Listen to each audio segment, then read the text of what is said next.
राधे राधे गुरुजी।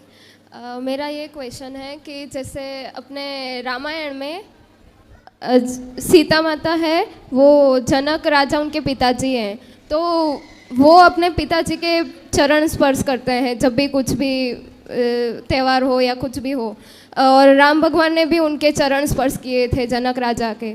तो अपने यहाँ पे ऐसा क्यों है कि माता पिता लड़की के चरण स्पर्श करते हैं, जो मतलब मेरा हस्बैंड होगा या उसके फैमिली वाले, उनको ऐसा सबके फैमिली को चरण स्पर्श करना पड़ता है, ऐसा क्यों? आप क्या चाहते हैं? नहीं, मेरा खाली ऐसा क्वेश्चन है कि ऐसा क्यों है। हमारे यहाँ लड़की जो होती है उसे लक्ष्मी कहा जाता है। तो लक्ष्मी जो है उसके पांव माँ बाप छूते हैं क्योंकि कन्या हैं। लड़की हमारे यहाँ देवी का स्वरूप माना जाती है। कन्या भोज कराते हैं तो कन्या को दुर्गा मान के पूजा ना करते हैं। तो हमारे यहाँ लड़की साक्षात देवी है। तो देवी के पांव पड़ते हैं माता पिता भी कि ये हमारे घर की कन्या है, लक्ष्मी है। इससे हम क्यों पांव पड़वाएं? उसे देवी का स्वरूप मान के उसके पांव छुए जाते हैं और फिर बाद में उसका जब विवाह होता है तो अपनी लड़की हम जिसे दान कर रहे हैं वो श्रेष्ठ होगा तब तो हम दान करते हैं, क्योंकि दान श्रेष्ठ को ही किया जाता है। तो जिसे हम दे रहे हैं, हमने लड़की के पांव पड़े हैं, लड़की के पांव छुए हैं, तो हम जिसे अपनी बेटी दे रहे हैं उसका सम्मान करते हो कि भैया हम तेरे पांव पड़ते हैं। हमने जिस बेटी को, लक्ष्मी को बड़े लाड़ प्यार से पाला है, हम तेरे पांव पड़ते हैं, तो इस बेटी का ख्याल रखना। मतलब ये आदर की भावना, भैया हम तेरे पांव पड़ के कह रहे हैं कि हमारी बेटी का ख्याल रखना। इस भाव से पांव छुए जाते हैं। रिश्ते का कोई लेना देना नहीं है। अच्छा, भाव प्रधान है।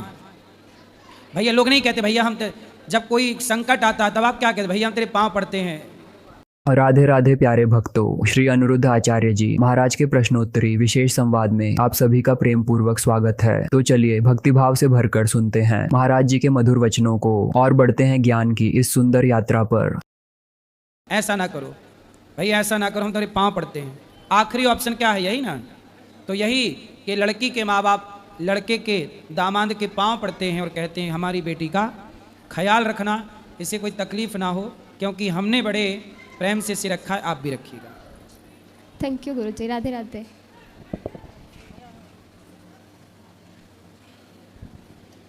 गुरुजी राधे राधे। गुरुजी राधे राधे जी।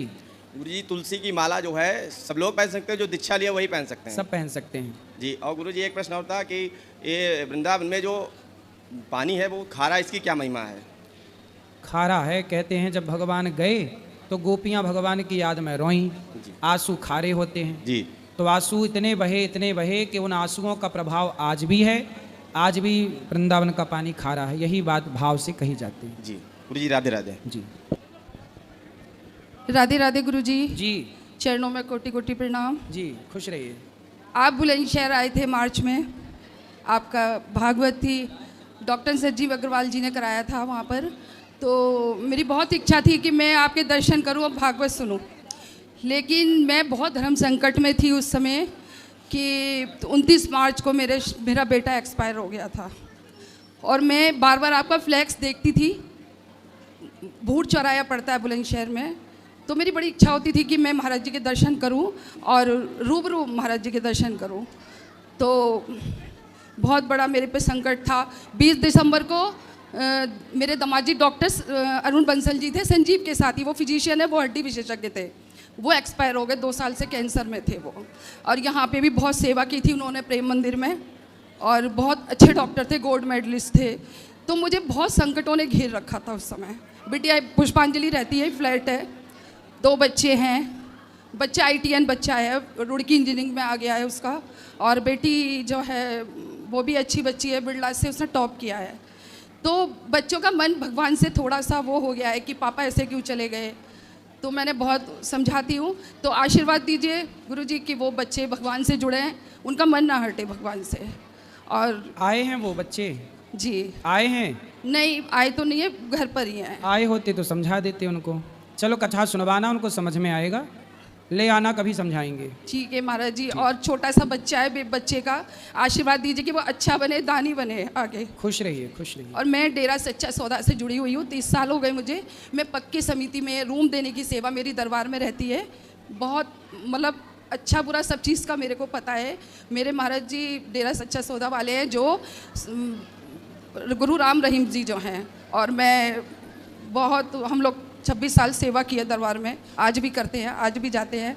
लेकिन मुझे बहुत खुशी हुई है कि मैं 4 दिन से आपकी भागवत सुन रही हूँ, और मैं मतलब 2 डेथ होने से ना मैं टूट गई थी बिल्कुल घर में। लेकिन ये मेरी छोटी बहन है, ये मेरे को निकाल के लाई थी कि आप निकलो। तो भगवान महाराज जी नाम में तो बहुत शक्ति है कि वही उठा के लाते हैं। बस कृपा रहे कि भगवान से और आप जैसे संतों से प्रेम बना रहे, हमारी उम्र भी आपको लग जाए।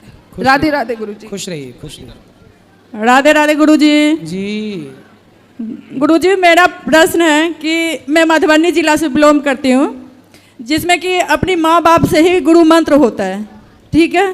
तो अब जो हम ये माला या चंदन लगाती, तो मुझे सब पूछते हैं कि आप कौन सी गुरु से दीक्षा लिए हैं, तो इस बीच में क्या करना चाहिए। और बहुत सारा हमारे जिला के ही ये सवाल है कि माँ बाप से ही हम मंत्र लेते हैं, इसके बाद मतलब तिलक चंदन उसमें होता नहीं है। तो तिलक चंदन होता है, तिलक चंदन लगाना चाहिए, उनको बोलना हम श्री संप्रदाय से हैं। तो इसीलिए सवाल सब करता रहता है जी, आप कौन सी गुरु से मंत्र लिए, आप कौन सी तो गुरु। आप बता दिया करो ना। तो अब क्या हम मंत्र दोबारा ले सकते हैं, नहीं ले सकते हैं? तो आपने पहले किन से लिया था? माँ से ले रखी हूँ। हैं? माँ से होती है हमारी, माँ से। माँ, हाँ, माता पिता से। हाँ। ठीक है, माता पिता तो ऑलरेडी सबके गुरु हैं ही। हमारे जिला में ही माँ से ही मंत्र चलता है, वो लगा के पंडित से दिखवा के ही दिया जाता है, उसी को जाप करते हैं। लेकिन वो पूरे जिले की ही बात है कि माँ बाप या पिता अच्छा चाचा है। ऐसी मंत्र। माँ बाप से गुरु मंत्र ले बेटा, हाँ। और माँ बाप के बताए रास्तों पर चले, तो हाँ। और अच्छी बात है। हाँ, यही होती है। तो ये सही है। तो माँ ने मंत्र दिया, वो मंत्र भगवान का है। हाँ, उसमें से पंडित जी ताक के निकाल के भगवान का ही मंत्र देते हैं कि ये आपके नाम के ये मंत्र हुआ है, तो यही जाप करना है। हाँ, तो जाप करो। तो उसी को जाप करते हैं। लेकिन बीच में ये आ गया कि वृंदावन आते हैं तो हम, हमारे पास कंठी और तिलक होते हैं, सब कहता है किसी गुरु से दीक्षा लिया, तिलक किस गुरु लगाओ, तिलक लगा सकते हैं, किसी गुरु से अपने आप को जोड़ लो। हाँ, ये जोड़ तो लिए हैं, आपसे ही जोड़ लिए हैं, अब क्या करें तो मंत्र। श्रीमन नारायण का जाप करो, माथे पे तिलक लगाया करो। अच्छा, यही है। राधे राधे गुरु। राधे राधे। महाराज जी के चरणों में कोटि कोटि प्रणाम जी। मैं राजस्थान के एक छोटे से गांव गोगासर से बिलोंग करता हूं, और जब भी यहाँ आता हूं तो यहाँ कांच मंदिर के पास में मयूर निकुंज है, वहाँ रुकता हूँ। तो वहाँ देखता हूँ तो 2 नंदी हैं, उनको चला नहीं जाता, उनको बाहर वहीं घूमते हुए देखता हूँ। मेरे अर्ज है सर आपसे कि उनकी कोई व्यवस्था करवा दी जाए। तो भिजवा दीजिएगा हमारे गौशाला में। नहीं सर, यहीं है, यहीं देखा है मैंने उनको। कहाँ? कांच मंदिर के पास में। ठीक है, हम दिखवाते हैं। जी। दूसरा सर कि जब भी मैंने बचपन से ये देखा है कि कोई भी कष्ट आता है मेरे, तो मैं ठाकुर जी को याद करके सो जाता हूँ। जब भी मैं उठता हूँ तो मेरे कष्ट दूर हो जाते हैं। सही है, भगवान कृपा करते हैं। और साक्षात दर्शन भी किए सर मैंने। सही है। जी। आप करना है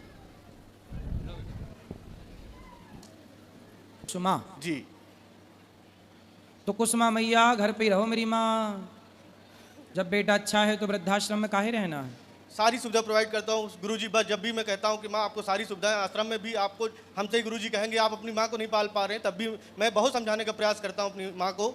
आपसे एक विनती है कि थोड़ा सा प्रेरणा दे। बोल दिया मैंने, मैया को समझाना। ठीक है गुरुदेव, प्रणाम। राधे राधे महाराज जी। महाराज जी, ये मैं 5 बहन में एक मेरा भाई है, वो महाराज जी माँ बाप का भी कहना नहीं मानता, ना बहनों का कहना मानता है, पता नहीं क्यों। किसका कहना मानता है फिर? वो किसी का नहीं मानता, अपने मन का ही करता है। कितना बड़ा है? अभी 20-21 साल का होगा महाराज जी। तो किसी चक्कर में तो नहीं पड़ा? अब महाराज जी पता नहीं। तो आप बहन हो? हाँ जी। लगो उसके पीछे कहाँ चक्कर में पड़ा? मैं महाराज जी, मैं तो अब बड़ी हूँ, अपने ससुराल वाली हूँ, मैं यहाँ रहती हूँ। अब लाई हूँ मैं उसको अपने साथ में ही लाई हूँ बुला के। कहाँ? बात कराओ, आया। बात कराओ। राधे राधे महाराज जी। जी, क्या नाम है आपका? शुभम शुक्ला। शुभम भैया। तो काहे तुम अपनी माँ की बात नहीं सुनते? सुनता हूँ महाराज जी, कितनी? थोड़ी बहुत सुनता हूँ। काहे सुनते हो थोड़ी बहुत भैया? थोड़ा थोड़ी सेवा। बहुत महाराज जी सुनता हूँ और अपने मन की ही करता हूँ। क्या मन की करते हो? कुछ भी सुनता सबकी हूँ लेकिन करता मन की हूँ। क्या किया मन की? क्या आपने इतिहास रचा? कुछ रचा नहीं अभी तक, लेकिन कुछ करने की सोच रहा हूँ। क्या सोच रहे हो? कुछ भी जो करने की इच्छा माँ बाप को छोड़ तो नहीं दोगे? छोड़ने का तो नहीं सोच रहे हो? ऐसी कोई बात नहीं है। फिर कैसी बात है? माँ बाप को गुरुजी कैसे छोड़ देंगे? कोई लड़की वड़की के चक्कर में तो नहीं नहीं नहीं हो? नहीं गुरुजी, ऐसी कोई बात नहीं है। सही सही सही है गुरुजी, खाओ माँ कसम। माँ कसम गुरुजी। चक्कर नहीं है? पहले था लेकिन अब नहीं। तो पहले वाली कहाँ चली गई? सब छोड़ दिया गुरुजी, पूरा तो छोड़। उसने छोड़ दिया कि तुमने छोड़ दिया? मैंने छोड़ दिया गुरुजी। कि उसने छोड़ा? मैंने छोड़ा गुरुजी। छोड़ दिए जी। आप दूसरी तो नहीं पकड़े? नहीं नहीं, कोई नहीं, इस समय तो कोई नहीं है। इस समय कोई नहीं है, इसके पहले तक थी? जी, इसके पहले थी। ठीक है, तो पढ़ाई हो गई पूरी? अभी कर रहा हूँ। कितनी में? BSc है जी। तो कब तक चलेगी अभी ये? अभी ये 3 साल। तो पूरा पढ़ लो भैया मन लगा के। इसके आगे भी कुछ पढ़ना है? आगे गुरुजी अभी सोचा नहीं, आगे देखेंगे। मन लगा के थोड़ा बिजनेस करो, व्यापार करो, पैसे कमाओ, माँ बाप को खुश रखो, जिम देश के लिए कुछ बेहतर सोचो। लड़कियों के चक्कर में ना पड़ना। छोरी बहन सुनो, बहनों से बोलो जल्दी मेरे लिए लड़की ढूंढ दो। और इसकी शादी काहे नहीं करा रही हो? अभी बहन की शादी हुई है महाराज जी मार्च में। सुनो बात कराओ, तुम जल्दी शादी करो अपनी। माँ से कहना, मम्मी से, मैया मैया मेरी शादी करवाओ, मेरी अरे शादी नहीं गुरुजी, करवाओ। शादी अभी नहीं करनी हैं? शादी नहीं करनी है गुरुजी अभी। कब करोगे फिर? अभी गुरुजी कुछ करेंगे, उसके बाद ही ना शादी करेंगे। क्या करोगे? कुछ करेंगे, नौकरी वोकरी, फिर शादी करेंगे। पिताजी क्या पैसा- करते हैं? पिताजी गुरुजी पहले कोटेदार थे। क्या थे? कोटेदार। कोटेदार? जी। क्या कोटेदार क्या होता है? राशन, सरकारी राशन की दुकान थी महाराज जी। अच्छा, प्राइवेट सरकारी? हाँ, सरकारी राशन की जो दुकान थी अभी भी है घर में। और अब तो पापा किसानी भी करते हैं। चलो और अब बेटा मन लगा के काम करो, पिता का हाथ बटाओ, मेहनत करो, महाराज जी पैसे ये कमाओ, रात शादी में भी करो। चला जाता है, किसी का सुनता नहीं है, लेटे लेटे उठ के चला जाएगा। भैया थोड़ा माँ ध्यान बाप रखो तो घर वालों का। महाराज जी माँ बाप तो डरते हैं क्योंकि 5 बहन के बीच में अकेला बात है। करो। जी गुरुजी। शराब पीते हो? नहीं नहीं गुरुजी, सही? कुछ नहीं पीता गुरुजी। बिल्कुल? बिल्कुल कुछ नहीं, गुटखा खाता हूँ केवल। सिगरेट? सिगरेट पीते हो? नहीं नहीं, गुटखा खाता हूँ, गुटखा। गुटखा खाते हो? जी। गुटखा खाना सही है? सही नहीं है, लेकिन एक आदत है, वो छूटती नहीं फिर। तो आदत छोड़ लो, गलत आदत भैया। गुटखा बॉलीवुड के लोग तो चाहते हैं कि आप लोग गुटखा खाओ, दाने दाने में केसर कदम प्रचार कर रहे हैं। आप लोग उनके भड़कावे में आके बताओ, अपना जीवन खराब कर लेते हैं। बॉलीवुड वाले वो तो अपना बिंदास देखो, गुटखा का बेच के हजारों करोड़ कमा रहे हैं। एक बार प्रचार करते करोड़ों मिल जाता है। उनका तो बन रहा है, तुम्हारा बिगड़ रहा है। जी गुरुजी। और ऐसे ध्यान रखना माँ बाप का, ठीक है? बोलो। हेलमेट लगा के आए हो? नमस्ते गुरुजी। नमस्ते। गुरुजी मैं याद तो करता हूँ जी भर के, पर मुझे याद नहीं होता है। तो हेलमेट काहे लगाए हो?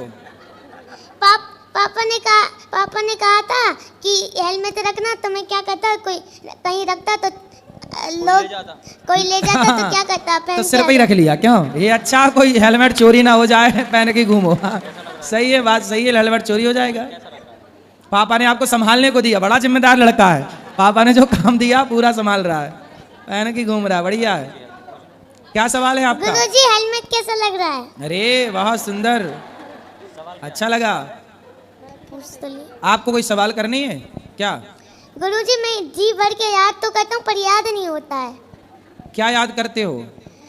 मैं पढ़ाई याद करता हूँ। पढ़ाई करते रहो, याद होगा आपको। मोबाइल तो नहीं चलाते? जब मोबाइल चलाना बंद कर दोगे तो आपको याद होना स्टार्ट हो जाएगा। मोबाइल चलाओगे तो याद नहीं होगा। अंकुरित अनाज खाया करो, चने अंकुरित करके, दालें अंकुरित करके, ठीक है? याददाश्त बढ़ेगी। राधे राधे गुरुजी। जी गुरुजी मेरा प्रश्न ये है कि माइक पास में लो। गुरुजी मेरा प्रश्न ये है कि जब पाप कर्मों का अनजाने में जो पाप कर्म होते हैं उनका भी फल हमको भोगना पड़ता है। जैसे कि आपने बताया राजा दशरथ ने श्रवण कुमार को बाण मारा, वो तो अनजाने में मारा था, उन्होंने शब्द वेदी बाण चलाया। तो नहीं, अनजाने में क्यों मारा? उन्हें लगा कि हिरन पानी पी रहा है। हिरन को भी क्यों मारना है? जी, हिरन को भी क्यों मारना है? इसे महाराज जी पहले बताते, राजा महाराजा हिरन का शिकार पे निकलते थे पहले। देखो जो उद्दंड, अब हिरन उस समय पानी पी रहा है, पी रहा है, चलो उद्दंड है, कोई गलत काम करते हुए दिखे तो मारो, पर उस समय तो वो पानी पी रहा था। पी रहा था कि नहीं? जी। तो किसी को पानी कहते, दुश्मन भी पानी पी रहा हो, कहने कुत्ते को भी खाते में नहीं मारते। कुत्ता भी खा रहा हो तो खाते समय उसे नहीं मारते। तो पानी पी रहा है हिरन, आप क्यों मार रहे हैं उसे? तो ये तो गलत था ना। जी, पहले राजा मेरा शिकार पे निकल, शिकार खेलते थे, वो उनका धर्म था। जी। पर उसका भी एक नियम था। जी। खाते समय पत्नी के साथ, मतलब मृगी यदि रमण कर रहे हों, पांडु ने क्या गलती की? यही गलती की। जी। कुंती के पति पांडु जी ने क्या किया कि एक मृग का शिकार कर लिया, लेकिन उस समय वो मृग और मृगी एक दूसरे के साथ वो रमण कर रहे थे, संबंध बना रहे थे। जी, वो उसी समय मृगी को मार दिया। तो मृग श्राप दे दिया कि जैसे मैं अपनी पत्नी के साथ रमण कर रहा था, पांडु जिस समय तू अपनी पत्नी को काम भाव से स्पर्श करेगा तू मर जाएगा। तो माद्री के साथ उन्होंने जैसे ही टच किया तो वो मृत्यु होगी पांडु की। तो भाई राजाओं को अधिकार है मारने का, पर हर हाल में नहीं। उसकी भी एक सिचुएशन है, उसका भी एक संविधान है कि तब मारें जब वो मतलब आताताई हो, उद्दंडता कर रहा हो। कुछ जानवर क्या होते हैं, और जानवरों को मारते रहते हैं। जब आप किसी को सताएं, उस सताते समय मारो, कि आप किसी को सता रहे हैं तब मारो, वो धर्म है। अब कोई पानी पी रहा है और आप मार दें, कोई पत्नी के साथ रमण कर रहा है और आप मार दें, ये धर्म कहाँ है भाई साहब? ये तो राजा के लिए भी गलत था, इसलिए दशरथ जी को भी उसका दंड मिला और पांडु को भी उसका दंड मिला। राधे राधे। राधे राधे। गुरुजी राधे राधे। जी गुरुजी, हमारे घर पे कोई अगर टेंशन बनती है, हमारा दिमाग क्यों टेंशन में रहता है? उसी वजह से हम गलत रास्ते पे जाने लगते हैं। तो आपका दिमाग टेंशन में चला जाता है? हाँ। तो टेंशन कहाँ रहती है, कहाँ भरी है टेंशन, तो उसमें दिमाग चला गया। पता नहीं गुरुजी, हमारा दिमाग ही नहीं काम करता, हम शराब पीने लगते हैं। उसी वजह से यहाँ वृंदावन आए थे। अच्छा, बोला वहाँ जाएंगे तो। मतलब शराब पीते हो? पीना शुरू कर दिया, घर में लड़ाई दंगा होता है तभी। तो अब नहीं होता, फिर शराब से शांति है? तब भी होता है। तो फिर और क्या ट्राई करोगे? जैसे शराब पी के देखा, दंगा नहीं रुका, तो अब और क्या पीना स्टार्ट करोगे? बताओ क्या करें गुरुजी, दिमाग ही नहीं काम करता है। तो तुम शराब पीने लग गए शांति के लिए, भगवान का नाम नहीं जप सकते थे? सुंदरकांड का पाठ नहीं कर सकते थे? जी। घर की लड़ाई के माहौल, किस कारण से लड़ाई हो रही है, उससे जड़ में जाकर उसे समाप्त नहीं कर सकते थे? शराब पीने लग गए, शराब पीना समाधान होता, शराब पीने से टेंशन जाती, तो हम भी शराब पी लेते थोड़ी सी। अब गुरुजी बहुत सही करते हैं घर पे, जब नहीं सही हो पा रहा तो बताओ क्या करें? क्या गलत चल रहा है बताओ? ऐसे ही छोटी छोटी बातों पे घर पे। किससे? पत्नी है? हाँ। पत्नी से लड़ाई हो जाती है? हाँ। किस बात पर? कहीं खाने पीने पे, कहीं बर्तन पे, कहीं कपड़े पे, कहीं कहीं चीज़ पे। नहीं तो आप खाना पीने में आपको उसका बनाया अच्छा नहीं लगता? अच्छा तो लगता है, फिर भी बहुत बातों पे होने लगती है लड़ाई। किस बात पे, एक उदाहरण से समझाओ। जैसे भोजन में किस बात पे होती है लड़ाई, खाने पीने में? अब भोजन में का निपटती नहीं है, मम्मी की और घरवाली की नहीं निपटती है, दोनों में। अच्छा, मतलब सास बहू की लड़ाई है। हाँ। तुम केवल पिस रहे हो। हाँ जी। तो सास को बहू पसंद नहीं है कि बहू को सास पसंद नहीं है? दोनों को, उनको ना सास पसंद है, उनको ना बहू पसंद है। तो दोनों का तलाक कराओ और आप बढ़िया दोनों की सेवा करो। अब दोनों का तलाक करा दो, बोले दोनों एक दूसरे से बात मत करो, और आप अच्छे पुत्र बनकर और अच्छे पति बनकर पत्नी का भी ख्याल रखो और अपनी माँ का भी ख्याल रखो। गुरुजी अपने जान में तो रखते हैं। बताओ, वृंदावन आए थे, हमने सोचा दिमाग हमारा सही हो जाएगा। पत्नी लाए हो?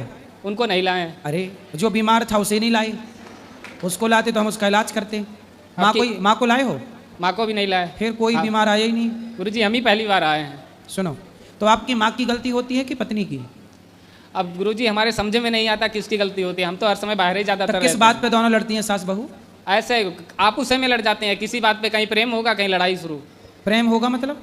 कहीं सही सलामत रहेंगी घर पे, कहीं आपस में लड़ जाते हैं दोनों। किस बात पे लड़ाई होती है? बर्तन पे बोला आपने, भोजन पे बोला। सास को बहू का बनाया अच्छा नहीं लगता होगा? पता नहीं गुरुजी। सास मतलब चटोरी होगी, चटपट खाने वाली, बहू सीधा सीधा बना के देती होगी। अब उनसे पूछो ना, उनकी गलती मालूम होती ना, उनसे पूछो ना उनकी गलती। हम इसी वजह से परेशान रहते हैं। थोड़े दिन तुम घर में रहो और पड़ताल करो किसकी गलती है। सास आपकी माँ की गलती है कि आपकी पत्नी की गलती है, और दोनों के बीच में रह के समझौता कराओ। गुरुजी हम भी तो नहीं जान पाते हैं किसकी गलती है, बताओ। तो जानो। घर में रहते हो? घर पे नहीं रहते, बाहर ही ज़्यादातर रहते हैं। तब घर पे रहते नहीं तो जानोगे कैसे? हफ्ते भर की छुट्टी लेके घर पे बैठो, सब समझ में आ जाएगा खेल। ठीक है? ठीक। तो पत्नी कोई बोल दिया करो, तू ही चुप रह ले भाग्यवान। अब गुरुजी कह तो चुके, आज 3 साल हो गए शादी को, 3 साल से कह रहे हैं बराबर, किसी के समझ में नहीं आ रहा है। यहाँ आए थे वृंदावन, हमने सोचा यहाँ जाएंगे तो हमारा टेंशन में तो दिमाग नहीं होगा। यहाँ भी फोन आ चुका सुबह 2 बार। किसका? घर पे घर वाली से। से? हाँ पत्नी का आया, मम्मी का आया, वहाँ भी लड़ाई चल रही। तो पत्नी क्या बोली फोन पे? ऐसे आपस में हो जाती है, कहीं दूध के बारे में, कहीं खाने पीने के बारे में, ये नहीं दिया वो नहीं दिया, इसी बारे में लड़ाई होती है। कौन बोला ऐसा? मम्मी ने बोला था, वो घरवाली ने बोला था दूध फेना दे दिया। अच्छा, मतलब आपकी माँ हर चीज ताले पे रखती होगी, फिर बहू को कुछ देती ना होगी। जब निपटती नहीं है तो ताले पे रखती हैं। मतलब आपकी माँ सब चीज, नमक भी ताले पे, जीरा भी ताले पे, तो बहू लड़ेगी? मैं तो नमक खा जाऊंगी क्या तेरा? गुरुजी 1 महीने से अलग हो गई हैं, उसी वजह से ज्यादा लड़ती हैं। उसी वजह से साथ में रही तब लड़ती थी, अब अलग है तो लड़ती। तो सास तुम्हारी माँ चाहती क्या है? तो बताओ गुरुजी किसकी गलती है फिर? अब दोनों की गलती होगी 50-50। कुछ माँ की गलती, कुछ पत्नी की गलती, दोनों ही समझ जाएं तो घर स्वर्ग बन जाए। तो भाई तो कह रहे हैं गुरुजी सुधर जाओ तो। परंतु आप शराब ना पीना दोस्त। शराब पियोगे तो आप और तीसरा रोग आप पैदा कर लोगे घर पे। अभी तो सास बहू ठीक निपट जाएगी। कितने साल की है माँ आपकी? माँ होंगी कम से कम 35-40 साल की। 35 साल की। 40 साल की माँ है? 35 साल की। 35 साल की। 35 साल की। 35 साल की जी। और तुम कितने साल के हो? हम आए ऐसे 22 साल के। 22 साल के हो तुम? 22 साल के हो? हाँ। और पत्नी कितने साल की है? पत्नी भी है ऐसे 22-23 साल की। माँ 35 साल की है। जी। गजब नहीं कर दिया तुम्हारी माँ ने, हैं? 35 साल की ना होगी छोरा, 45 साल की होगी। जी। 45-50 साल की होंगी तुम्हारी माँ। माँ के बाल पक गए कि नहीं? नहीं, अभी नहीं पके? नहीं। तुम सही 22 साल के हो? हाँ। तुम्हारी शादी 3 साल पहले हुई? जी। तो इतने जल्दी काहे कर लिया? अब कर दी पापा ने। पापा कितने साल के हैं? पापा भी होंगे ऐसे 35-40 साल के। पापा भी 40 साल के हैं, वो ज़्यादा थोड़ी है ना। मतलब ज़्यादा बड़े उम्र नहीं है अभी? नहीं। अरे तो फिर 35 साल की माँ है और 22 साल की पत्नी है। जी। तो समझाओ कि भैया सास तो अभी बहुत रहेगी, तो मिलजुल के रहो। अब समझाते तो गुरुजी बहुत हैं अपनी जान में। हाँ। तुम्हारा जन्म कब हुआ था, किस सन में? कितना नहीं गुरुजी मालूम। मालूम नहीं है? हैप्पी बर्थडे टू यू कब आता है तुम्हारा? मेरा नहीं मनाया जाता है। क्यों? नहीं। क्यों नहीं मनाया जाता आपका? पता याद नहीं है? अब पता नहीं। अच्छा, जब याद ही नहीं है तो मनाया क्या जाएगा? मनाया तब जाए जब याद हो। तुम सब भूल गए। तुम लग नहीं रहे हो 22 साल के, लेकिन। जी। चलो माँ को ले आना हमारे पास, पत्नी को भी ले आना, हम समझाएंगे। ठीक। ठीक है। गुरुजी के श्री चरणों में दासी उषा का प्रणाम स्वीकार। खुश रहिए। गुरुजी, मैं पिछले बार आई थी, लक्ष्मी नारायण का जो स्थापना हुआ था, तो हम दोनों आदमी आए थे, तो गौरी भगवान के देखे थे, पैर में पायल बहुत सुंदर लग रहा था, तो मेरा भी इच्छा हुआ कि मैं भी भगवान जी के लिए लेके जाऊं। तो फिर मैं कन्हैया जी के लिए लेने जा रही थी, तो मन में हुआ कि राधा रानी के लिए भी ले लूं। फिर राधा रानी बोले कि मेरे लिए तो लाई नहीं, तो दोनों के लिए पायल लेके आई हूँ चांदी का। ठीक है। और आपके लिए अंग वस्त्र लेके आई हूँ। बच्चे घर पे हैं, हम दोनों आदमी आए हैं आपके दर्शन के लिए। पिछले साल एनिवर्सरी था तो नहीं, पिछले महीना था, नहीं आ पाए, तो अभी आ गए, इसलिए आशीर्वाद दीजिए हमको, और बच्चा सब घर पर है उसको आशीर्वाद दीजिए। सबको आशीर्वाद। खुश रहिए। और गुरुजी, मतलब हम आपसे कुछ रिक्वेस्ट करना चाहते हैं। क्या है? जैसे कि हम लोग कभी काल आते हैं, प्रश्न उत्तरी नहीं होता है, तो आपसे अच्छे से कुछ, जो आप गुरु हैं हमारे, 2.5-3 साल से मैं आपसे गुरु मंत्र तो पहले ले कर तो रहे हैं आपसे। आज कर रही हूँ ना, पहली बार मैं कर रही हूँ 3 साल में। एक बार मेरी बेटिया की थी बहुत पहले, तो मैं गुरु मंत्र ली थी आपसे, 3 साल हो गया, तो नहीं मिल पाते हैं। तो एक बार मतलब आप करते ना, हम लोग के लिए भी थोड़ा कहीं पर, जैसे यहाँ लाइव चलता है, कुछ होता पर्सनल बात जो नहीं पूछ सकते हैं लोग, देखते हैं सोशल मीडिया पर बहुत मजाक उड़ाते रहते हैं, तो मेरा ये इच्छा है जो आप कहीं पर हम लोग के लिए गोपनीय कहीं ऊपर बैठते हैं ना, तो सबसे अलग से भी मिलते हैं। अभी मिल के ही आए, जाके फिर मिलेंगे, दिन भर हम मिलते ही वहाँ मिलते जाओ, निकलते जाओ, रुकने नहीं देते हैं ना। तो आप कोई बात हो तो पूछ लेना, जिसको कोई बोलना होता है उसको समय दे देते हैं तुरंत वहीं पर। कितना बार बोलती हूँ तो बोलते बाद में फिर उत्तरी में पूछ लेना, पूछ लेना, बोल लेना ऊपर। अभी तो कहीं 10 मिनट आप हम लोग के लिए इतना चाहते हैं कि आपके चरणों में 10 मिनट बैठे, आपका आशीर्वाद हम लोग का मिले। बैठो, अभी देखो बैठे तो हो। हाँ, तो आप बैठो, अभी ऊपर बात कर लेना। सबको यदि 10-10 मिनट अलग से समय देंगे, नहीं अलग से नहीं, सब जनों एक साथ, इसलिए तो आपको सबको एक साथ समय देते हैं। चलिए, आपका आशीर्वाद ऐसी हम पर बनी रहे। मैं जरूर आपको समय दूंगा, आप ऊपर आ जाना, अभी बात कर लेंगे। मैं आपके पास आके देना चाहती हूँ। हाँ, दे दो, आ जाओ। गुरुदेव के चरणों में दंडवत प्रणाम जी। ये दास साफी से दीक्षा ले रखा है। छोटा सा मेरा एक व्यवसाय है आरओ फिल्टर का। अच्छा। और जो भी कुछ आज मेरे पास है जीवन में आपकी कृपा से मिला है हमें, क्योंकि मैं भी पहले जो है ना बहुत ज़्यादा सब कुछ खाते पीते थे, लेकिन कोरोना काल से दोनों एक दूसरे के जो है ना हम एक वो किए कि निश्चित किए, देखो दीक्षा लिए 3 साल हो गया हमें दीक्षा लिए जी, और सब कुछ अच्छा है। और यहाँ का सेवा देखता हूँ गुरुदेव, तो इस मुँह से कह नहीं सकते हम अपने, गदगद हो जाता है। और एकादशी जो हमारा होता है, हर सेवा से जुड़े हुए हैं, यहाँ जो भी होता है, और एकादशी भी करते हैं, तो जो भी कुछ होता है उनका प्रातः द्वादशी के दिन वहीं से जो है ना हम ऑनलाइन कर लेते हैं अपना। सुंदर। और बाकी यहाँ जो है ना भागवत का कथा भी हमने करवाए थे, पोथी पाठ बैठवाए थे, जी। और बाकी जो भी सेवा होता है यहाँ से हम लगे जुड़े हुए रहते हैं। और हमें गर्व होती कि हम ऐसे गुरुदेव की शिष्य हैं। आशीर्वाद दीजिए। आ जाओ। जय श्री कृष्ण, राधे राधे। जी जी, मैं आपके बहुत बड़ी भक्त हूँ। हम महाराष्ट्र से आए हैं, अकोला से। जी, बताओ बेटा। मैं, मेरे पिताजी, माताजी और मेरे भाई, हम चारों आपके दर्शन के लिए आए हुए हैं महाराष्ट्र से। मेरे पापा आपके बहुत बड़े भक्त हैं, वो आपकी हमेशा कथा सुनते हैं, पुरुषोत्तम जी मालानी। मेरे 2 प्रश्न थे। मुझे ना हमेशा ऐसे बहुत नकारात्मक विचार आते हैं, और मुझे हर समय ऐसी चिंता रहती है मेरे माँ बाप के विषय में। ऐसा क्यों होता है? चिंता ना करिए, चिंतन करिए, भगवान पे भरोसा रखिए बस। जब भगवान पे भरोसा होता है तो चिंताएं समाप्त हो जाती हैं। जहाँ चिंताएं बढ़ती हैं वो चिंताएं ये दर्शाती हैं कि आपका भरोसा भगवान पर कम है। इसलिए पूरा भरोसा सौंप दो। अब सौंप दिया इस जीवन का सब, भगवान जो करेंगे बेहतर करेंगे। और मेरा दूसरा प्रश्न यह था कि मैं हमेशा सबके लिए अच्छा विचार करती हूँ, लेकिन कोई मेरे लिए नहीं करता। क्या अच्छा करती हो आप सबके लिए? मीन्स मैं कभी ऐसे धोखा नहीं देती। मैं ऐसे सोचती हूँ कि नहीं, किसी का भी अच्छा होना चाहिए। मेरा रैंक नहीं आया तो चलेगा, उसका आना चाहिए, उसके साथ अच्छा होना चाहिए।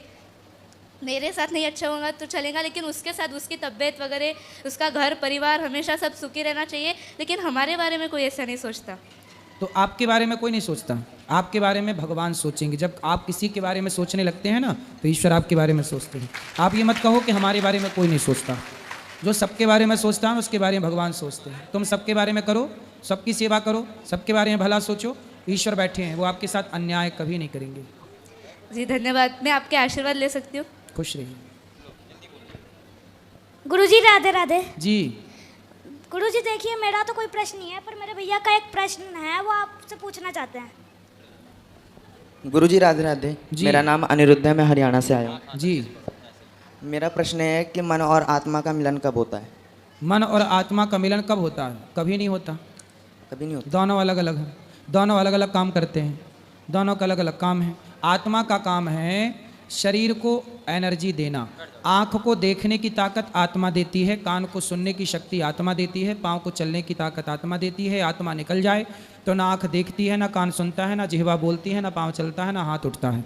तो पूरे शरीर के प्रत्येक अंग को पावर देने का काम आत्मा का है। अब आत्मा पावर दे रही है, अब उस पावर का फिर मन डिसाइड करता है कि क्या करना है। मन क्या करता है? आँखों को आदेश करता है इसे देखो इसे ना देखो, कानों को आदेश करता है इसे सुनो इसे ना सुनो। इसलिए आप क्या बोलते हैं, यार मन नहीं है सुनने का, मन नहीं है देखने का, मन नहीं है जाने का। मतलब जाना भी होता है तो पहले मन आज्ञा करता है तब जाता है। मन ही ना हो तो आदमी कहीं ना जाए। आज खाने का मन नहीं है, मतलब मन ने आज्ञा कर दी कि आज खाना नहीं है। मन कहता है यार आज देखने का मन नहीं है, आज सोने का मन नहीं है, चलने का मन नहीं है। तो पूरा इंद्रियों का राजा है मन। आत्मा एनर्जी दे रही है, अब मन आज्ञा दे रहा है कि आँख को क्या देखना चाहिए, कान को क्या करना चाहिए, क्या सुनना चाहिए। लेकिन मन के ऊपर भी होता है विवेक, बुद्धि के ऊपर विवेक। वो बुद्धि डिसाइड करती है। जो विवेकशील होते हैं वो अपने मन के अधीन ना होकर मन को अपना गुलाम बना लेते हैं, और मन को गुलाम बना के फिर अपने हिसाब से वो भगवान को देखते हैं, अच्छे काम करते हैं। अब देखो, बुरा करने में तो सबका मन जाता है, लेकिन कुछ लोग बुराई से रोक पाते हैं स्वयं को, कुछ लोग नहीं रोक पाते। तो जिनका मन कंट्रोल है वो लोग बुराई से बच जाते हैं, जिनका मन अनकंट्रोल है वो मन के साथ चले जाते हैं और गलत काम कर लेते हैं। गुरुजी, जो मरने के बाद लोगों की क्रियाएं होती है, त्रयोदशा, एकादशा और वार्षिक श्राद्ध, उसके बाद क्या मुक्ति मिल जाती है? वो तो देखो ठीक है जो होता है। मुक्ति तो व्यक्ति के कर्मों से होती है। यदि आपके कर्म बहुत अच्छे हैं तो आपकी मुक्ति हो जाएगी, आपके कर्म अच्छे नहीं हैं तो फिर मुक्ति नहीं होगी। गुरुजी, और एक प्रश्न और था कि जैसे कहते हैं पीपल पात सरिस मन डोला, तो इस मन को कैसे एकाग्र किया जाए? सत्संग से, अभ्यासेन तो कौन्तेय वैराग्येण च गृह्यते। मन को कंट्रोल अभ्यास से किया जा सकता है।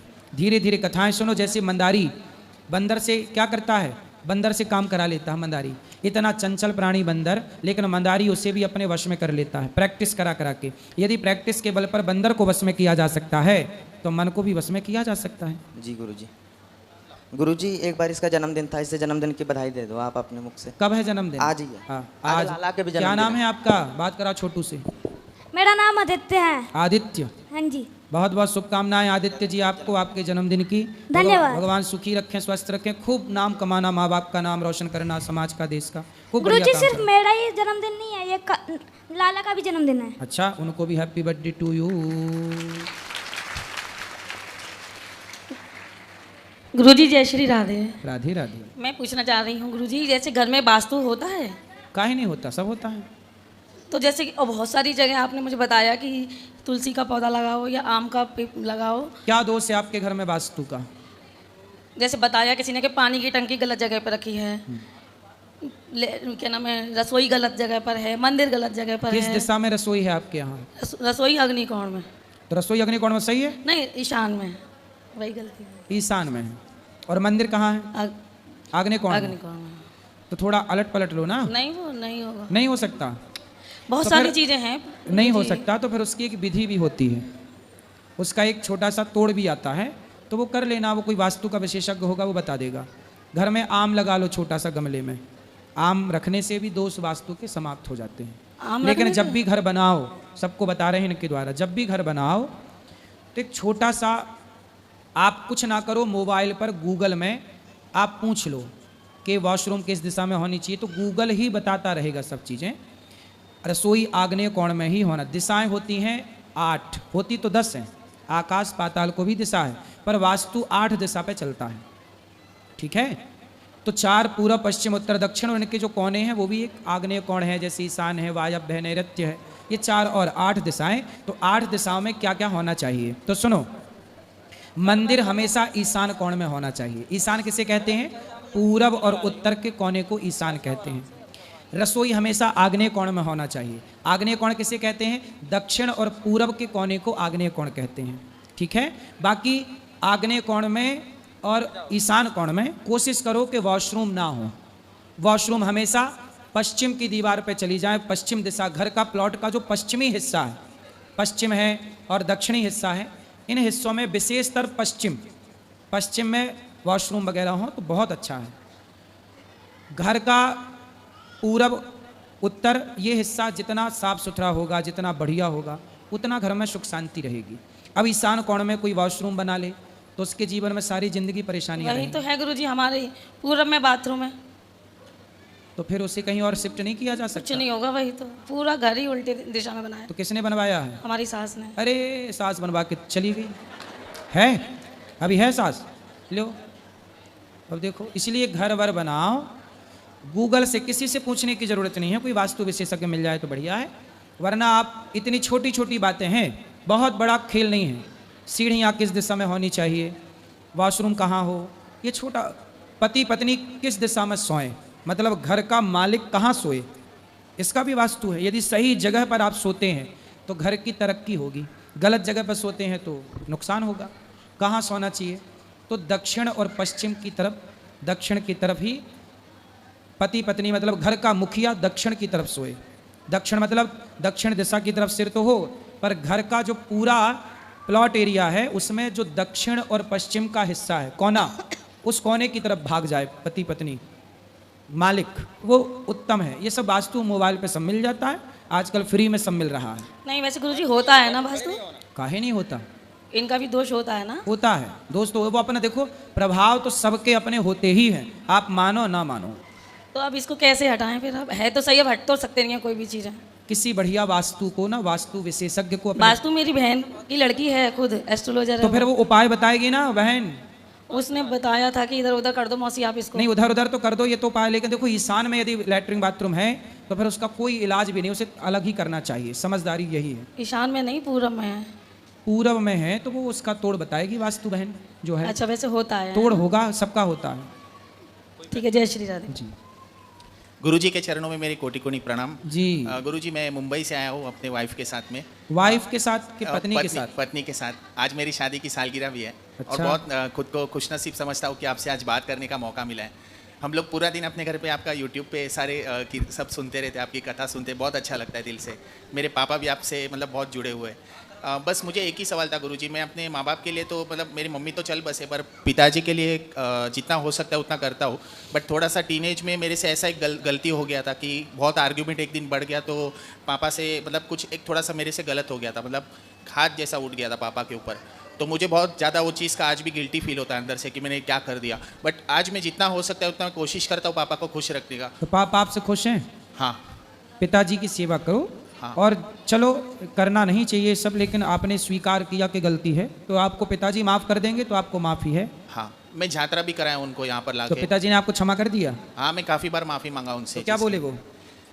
बस एक्चुअली ये होता था कि वो पापा को एक पहले से कुछ हैबिट था कि कुछ मिला तो बाहर से लेके आ जाते थे कहीं से भी बच्चों के लिए। हम लोग जैसे बहुत गरीबी में बड़े हुए थे, तो आज मैं जॉब करता हूँ अच्छे जगह अच्छे पोस्ट पे हूँ, पर पापा वो हैबिट कंटिन्यू किए थे। तो एक दिन कुछ गुड़िया जैसा कुछ लेके आए थे, तो मैंने बोला कि ये सब चीज़ घर में मत लेके आओ। तो पापा एकदम से गुस्सा हो गए, उनका चेहरा पूरा बदल गया था। तो मेरे से गलती से एक बार हाथ उठ गया उनसे वो चीज़ के लिए। मतलब ये 4-5 अब उन्होंने आपको क्षमा कर दिया? हाँ बस ठीक है। बस एक बार गुरुजी मेरे पिताजी का आप नाम लेके उनको बस प्रणाम कर। क्या नाम है उनका? जितेंद्र कोटेचा। जितेंद्र कोटेचा। कोटेचा। हाँ, जितेंद्र कोटेचा जी को राधे राधे। जी सर। खुश रहिए। हाँ जी। राधे राधे गुरुजी। जी राधे राधे। गुरुजी, बचपन से लेकर आज तक मैंने यही सीखा है कि अच्छे कर्म करना, देश और देशवासियों की सेवा करना, यही सच्चा जो है धर्म के मार्ग पे ले जाता है। बट मेरा प्रश्न ये है कि बचपन से ही मैंने देखा है कि मेरे परिवार में सभी लोग माता पिता किसी न किसी गुरु से गुरु दीक्षा लेते हैं और मुझे भी कई बार बोलते हैं कि आप गुरु दीक्षा लो। मेरे लिए तो मेरी कर्म ही मेरी पूजा है। तो मैं आपसे जानना चाहूँगा कि गुरु दीक्षा का महत्व क्या है, खासकर एक युवा के ज़िंदगी में, और क्या ये मुझे तब लेना चाहिए जब मेरे अंदर से इच्छा आए, या फिर मेरे माता पिता मुझे कह रहे हैं कि तुम ले लो गुरु दीक्षा, तब लेना चाहिए? ये बताओ, लाइट कब जलाना चाहिए, दीपक कब जलाना चाहिए? जब अंधेरा हो। तो आपके जीवन में यदि अंधेरा है अज्ञान का, तो फिर लाइट जलाओ, अर्थात गुरु की शरण में जाओ, क्योंकि गुरु ही एक अच्छा मार्गदर्शक है। यदि अंधेरा है तो गुरु की लाइट जला लो, अंधेरा नहीं है तो मत जलाना। कितनी उम्र हो गई आपकी? 22 वर्ष गुरुजी। 22 साल का लड़का आँख वाला होता है कि अंधा होता है? आँख वाला होता है। हाँ। दिखता है? हाँ। पर हमने तो सुना है कि जवानी अंधी होती है। मेरे लिए तो नहीं गुरुजी, मैं तो बचपन से ही पूजा पाठ के माहौल में बड़ा हुआ हूँ। मेरी आपने परवरिश सुना अच्छी कि हुई है। नहीं? आपने ये वाली बात सुनी कि जवानी कैसी होती है? अंधी होती है। सही है कि गलत है? सही बात है। तो फिर आप कैसे बच गए उससे? इसलिए जवानी अंधी है, सामने अंधेरा जवानी का आए, उसके पहले गुरु ज्ञान की टॉर्च जला लो। राधे राधे गुरुजी। बात समझ में आई? जी। इसलिए गुरु सही टाइम पर होने चाहिए जी। जवानी आए उसके पहले गुरु हो जाएं, क्योंकि गुरु पहले ही मिल जाएंगे तो जवानी भटकेगी नहीं बेटा जी। जवानी तब भटकती है, अंधा जवान तब भटक जाता है जब उसके पास कोई विवेकी गुरु या सही गाइड माँ बाप नहीं होते जी। यदि आपके संस्कार बेहतर हैं जी। तो आप कदापि नहीं भटकोगे जी। लेकिन गुरु और बेहतर है जो आपको भटकने ही नहीं देगा यदि शरण में है तो गुरु बनाना बहुत ज़रूरी है जी। मैंने गुरु बनाया तो मुझे गुरु बनाने के बाद ही ये सब ज्ञान हुआ और ये सब सेवा करने के भाव पैदा हुए, वरना मैं भी अज्ञान में जी रहा था। जी गुरुजी। राधे राधे। जी। राधे राधे गुरुजी। जी।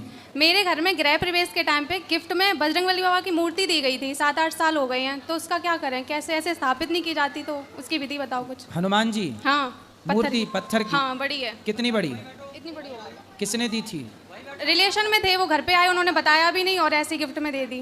तो एक काम करो, कोई मंदिर में आप दे आओ, गिफ्ट करो मंदिर में कहीं। इतनी बड़ी मूर्ति नहीं रखते घर पे, वो रखी है घर पे। तो हनुमान जी को ले जाके मंदिर में स्थापित करा देना। तो उसकी हमें, मेरे परिवार को पूजा करनी चाहिए या नहीं? मंदिर में आप दे आओगे, पर मंदिर की अपनी वो पुजारी लोग पूजा करते हैं। अच्छा। और घर में दिया कितनी देर तक जलना चाहिए? सुना है भगवान जब तक दिया जलता है तब तक भगवान एक पैर से खड़े रहते हैं, ऐसा कुछ है? कौन ऐसा बता रहा था? सुना था। किससे? कहते हैं लोग। अरे काहे उर पटांग सुनते हो? तो कितनी देर तक मतलब जलना, कोई दिक्कत नहीं उससे? अरे दीपक जला दो, अब जितना तेल रहेगा उसमें वो जलता रहेगा, तेल नहीं रहेगा तो काहे जलेगा वो? हाँ। तेल डालो ही ना आप तो कहो जलता रहे भाई साहब, तो कैसे जलेगा दीपक भाई? ठीक है। राधे राधे। महाराज श्री आपके चरणों में कोटि कोटि प्रणाम दासी का। महाराज जी, हमने कल परसों आपसे गुरु दीक्षा लिया है, पर क्योंकि आपका नाम मेरे बेटे का भी है तो गलती से बार बार अपराध के कारण मेरे से आपका नाम निकल जाता है। कोई बात नहीं, इसमें क्या दिक्कत है? बहुत कोशिश करते हो पर ध्यान नहीं रहता, फिर वही नाम से बुलाया। तो आप अपने बेटे का नाम बोलो अनिरुद्ध। अब गुरुजी का नाम भी अनिरुद्ध है, बेटे का नाम भी अनिरुद्ध है, तो इसमें क्या दिक्कत है?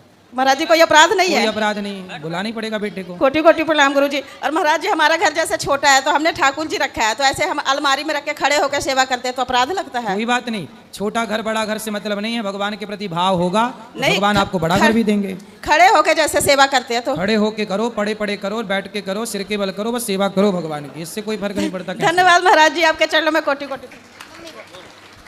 गुरुजी राधे राधे। जी। एक गुल्लक लाई हूँ माताओं के लिए, आप ले लो। ठीक है, खुश रहिए। राधे राधे गुरुजी। जी। मेरा नाम शीतल कोठारी है, मैं जैन हूँ, मतलब परसों तो बात हुआ है। मेरा एक क्वेश्चन था, मतलब दो है। सीता मैया राम जी के साथ कितने दिन रही? कितने दिन रही? हाँ। कहाँ पे? अयोध्या, मतलब साथ में, जैसे सारे टाइम साथ रही। लगभग भगवान श्री राम के संग सीता मैया 11,000 वर्षों तक रही। मतलब लास्ट एंडिंग में आखिरी के कुछ महीने कुछ वर्ष छोड़ दो, बाकी 11,000 वर्षों तक लव कुश इतने लेट हुए थे। हाँ, आखिरी में जब लीला पूरी होने को आई तब लव कुश का प्राकट्य हुआ।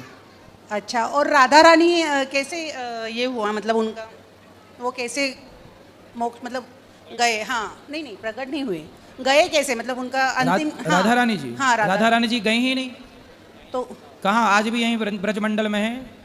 राधा रानी कहीं नहीं जाती। उनका ये नहीं है क्या? राधा रानी भगवान श्री कृष्ण भगवान तो लीला के लिए आते हैं, लीला गौलोक धाम में जाते हैं, बाकी भगवान यहीं, राधा रानी कहीं नहीं गई यहीं से। गुरुजी, जैसे मैंने बोला कि मैं जैन हूँ, तो हमारे जैन इसमें श्री कृष्ण भगवान और नेमिनाथ दादा हैं गिरनार के।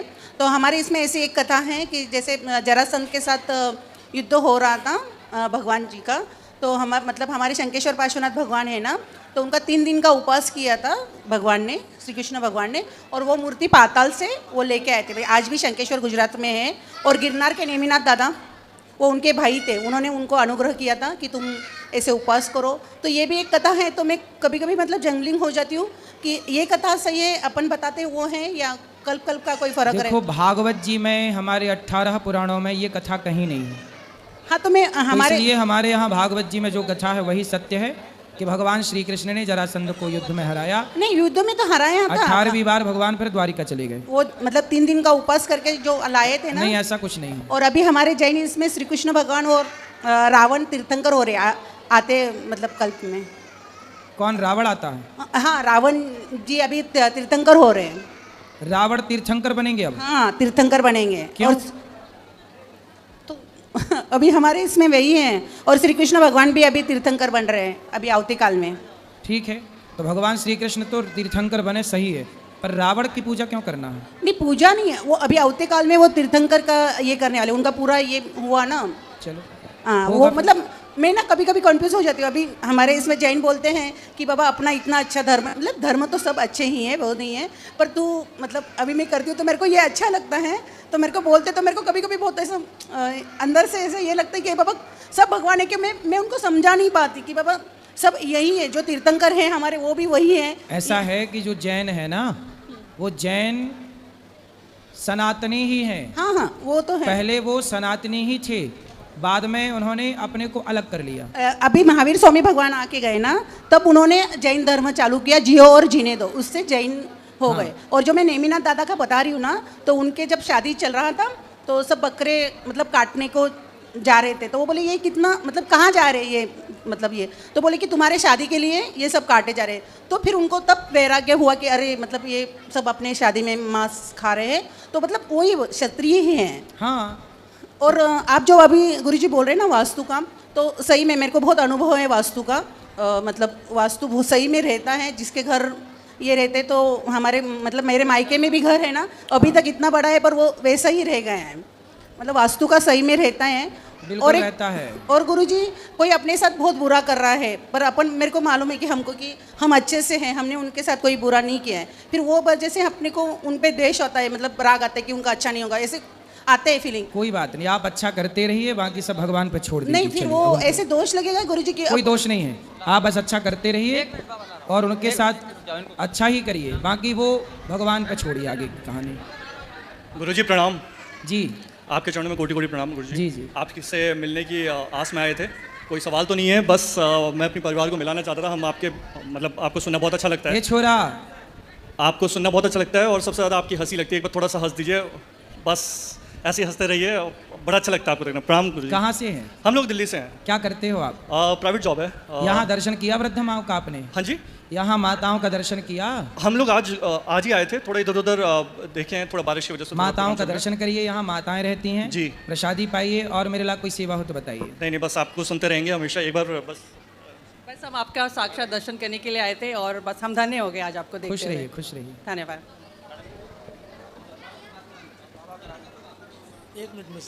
सर्वप्रथम मैं अपने इष्ट देव भगवान की विशेष कृपा पात्र आत्मा अपनी अभिन्न आत्मा के चरणों में कोटि कोटि प्रणाम करता हूँ। मेरा प्रश्न ये है कि कर्ज से मुक्ति कैसे मिलती है? मैंने कर्ज किसी को दे दिया या उससे ले लिया, वो मर गया या मैं मर गया, तो क्या उस कर्ज के चुकाने के लिए हमें पुनः जन्म लेना पड़ेगा? सबसे पहली बात तो है कि हम किसी से कर्जा ना लें, यदि लिया है तो हम उसका कर्जा लौटाएं।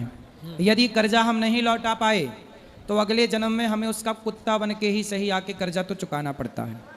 परंतु जैसे अब कोई मर गया तो आप उसके बच्चों को चुका दें, उसके बेटों को बताएं, उसके परिवार में कि भैया मैंने तुम्हारे बाप से 100 रुपये लिए थे, ये 100 रुपये तुम वापस ले लो। अब वो लेने के लिए मना कर दे तो? नहीं, कैसे मना करेंगे भाई साहब? आप जैसे बाप का कर्जा बेटा चुकाता है, ऐसे बाप मर गया देकर तो ईमानदार जब वापस करेगा तो उसके बेटे को ही करेगा। वो कहते हैं जी हम नहीं लेंगे।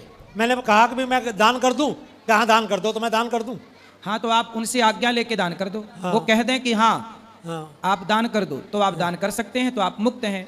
जैसे आपके कोई 5,000 रुपये खा गया, नहीं चुकाया, तो फिर ऐसी हाल में ये करना चाहिए कि आपको उसे कर्जे से मुक्त कर देना चाहिए। यदि आप मुक्त कर देंगे जी तो आप भी मुक्त और वो भी मुक्त, वरना आपका कर्जा चुकाने वो आएगा, आपको फिर से आना पड़ेगा कर्जा वापस लेने के लिए। वो चुकाने आएगा, आप लेने आओगे, तो दोनों ही बंधन है।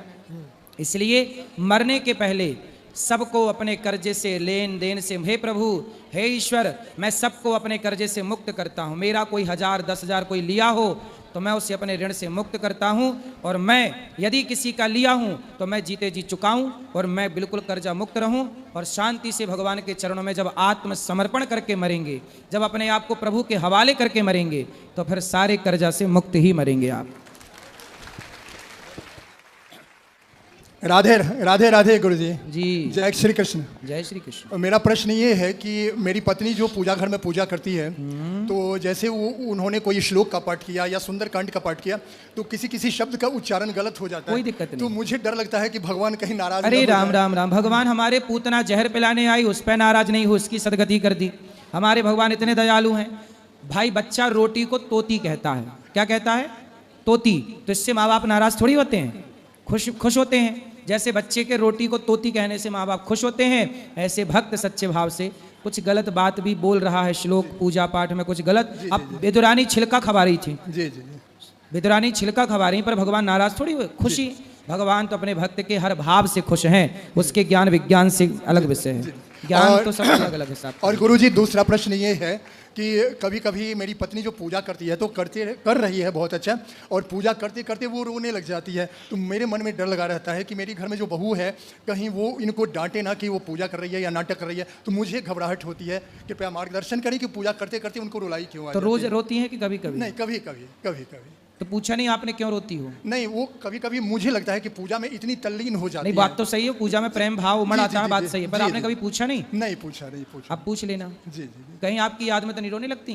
नहीं नहीं, पूजा करते करते आपकी याद आती है। ऐसी कोई बात नहीं, ऐसी मुझे और घबराहट होती है कि पूजा करते करते इसे रुलाई क्यों आ जाती है। बस भगवान के प्रेम में रोना बहुत शुभ होता है, अच्छा है। जी धन्यवाद महाराज जी। राधे राधे महाराज जी। राधे राधे भैया। मैं रायबरेली से बिलोंग करता हूँ। मेरी माँ आपकी बहुत कथा सुनती हैं और आपके आश्रम में रहना चाहती है, लेकिन मैं उनसे बोलता अच्छी सुविधा देता हूँ, फिर भी वो आपके आश्रम के लिए वो कर रहा हूँ। मैं आपसे एक रिक्वेस्ट करूँगा कि मेरी माँ को ये प्रेरणा दें कि यहाँ आने की जरूरत नहीं, आपका बेटा ही काफ़ी है। तो मैया को घुमाने ले आते तो 4 दिन यहाँ रखते। माँ के एंकल में प्रॉब्लम होने के कारण उनकी सर्जरी, इसलिए वो नहीं आ पाई। तो आप काफ़ी रिक्वेस्ट है कि आप एक संदेश देने का। बिल्कुल। आपकी मैया, क्या नाम है आपकी मैया का? कुसुमा देवी। कुसुमा? कुसुमा। कुसुमा के सुषमा? कुसुमा। जी महाराज जी, जब हम किसी संत या महात्मा को सुनते हैं तो वो 2 शब्दों का प्रयोग करते हैं, संचित कर्म और प्रारब्ध। इन दोनों में कोई अंतर होता है या दोनों एक ही होते हैं? 3 होते हैं, तीसरा आपने सुना नहीं होगा, थोड़ा आगे आ जाइए। कर्म 3 प्रकार के होते हैं, संचित, क्रियमाण और प्रारब्ध। जैसे आपने आज 100 रुपये कमाए, तो 100 रुपये जब कमाए तो कमाने के लिए काम किया होगा, तो जो काम कर रहे थे वही है क्रियमाण, क्रिया की तो फल मिला। जो फल मिला वो 100 रुपये जो आपके मेहनत के थे या 500, वही हो गया संचित। कर्म किया, क्रियमाण कर्म से जो फल मिला 100 रुपये 500, वो क्या हो गया? संचित कर्म। वो संचित इकट्ठा हो गया। फिर वही 100 रुपये से जब आप मिठाई खरीदोगे या शराब खरीदोगे या दूध खरीदोगे, वही है प्रारब्ध, कि जो आपने कर्म किया था वो कर्म इकट्ठा हो जाता है, अच्छा या बुरा। फिर उसी कर्म का जब फल आपको मिलने लग जाता है, अच्छे या बुरे के रूप में, उसी को कहते हैं भाग्य या प्रारब्ध। ठीक है, तो हम जैसा करते हैं, अच्छा करते हैं तो हमारा संचित कर्म अच्छा होता है, फिर हमारा भाग्य अच्छा होता है, क्योंकि अच्छा किया था अच्छा पाएंगे, बुरा किया है तो बुरा ही इकट्ठा होगा। तो बुरा पाएंगे। तो वही लोग कहते हैं हमारे भाग्य में ये है, हमारे प्रारब्ध में ये है। भाई आपने जैसा, बच्चा जैसा लिखेगा उसी आधार पे तो नंबर पाएगा। आप जितना अच्छा कर्म करोगे, जितना अच्छा पढ़ोगे लिखोगे, उतने अच्छे नंबर। तो नंबर भाग्य से कैसे होते हैं? लोग कहते हैं मेरे भाग्य में तो इतने नंबर हैं। नहीं, तुम्हारे कर्म जितने बढ़िया रहे उतने बढ़िया नंबर आए। तो भाग्य उतना बढ़िया होता है जितना बढ़िया व्यक्ति कर्म करता है। कर्म अच्छा तो भाग्य अच्छा, कर्म बुरा तो भाग्य बुरा। भीष्म पितामह के भाग्य में बाणों की सैया आई क्योंकि उन्होंने किसी सांप को कांटों के ढेर में फेंका था। दशरथ जी के मरते समय तड़प तड़प के मरना पड़ा क्योंकि उन्होंने श्रवण कुमार के पिता को, जब श्रवण को मारा तो श्रवण के माँ बाप तड़प तड़प के मर गए। तो आपके भाग्य में मरने के टाइम तड़पना पड़ा। क्यों? कष्ट आया क्योंकि आपने दिया था, जो बोया था वो आपने पाया। धन्यवाद महाराज जी। और राधे राधे गुरु जी। जी आप जब रायपुर आए थे ना तब मैं पाठक जी तो बहुत चिल्लाया, माइक नहीं मिला। अब मिला, बोलो क्या सवाल है आपका? क्या जैसे भगवान तो तू तरते तू बोलते हैं, भगवान तो तू तरते तू बोलते हैं। तू? हाँ। इसलिए बोलते हैं कि जैसे माँ बोलती है ना बेटे को, तू कहाँ था बेटा, तू कहाँ है, तो माँ अधिकार से बोलती है बेटे को। तो जिसे आप बहुत प्यार करते हैं उस प्रेम में फिर तू तड़ाक की बातें चालू होती। जहाँ तू शब्द का प्रयोग है मतलब वो ज़्यादा घनिष्ठ है, वरना संबोधन में तो लोग आप कहते, आप कैसे हैं, आप, ये व्यवहार है आप। लेकिन जहाँ घनिष्ठता, अब माँ बेटे से नहीं कहेगी बेटा आप कहाँ हो, माँ तो यही बोलती तू कहाँ है। तो जहाँ बहुत प्रेम है वहाँ ऐसे शब्दों का प्रयोग होता है। राधे राधे गुरु जी। जी, ये मैया को बात करनी है, वो मैया को।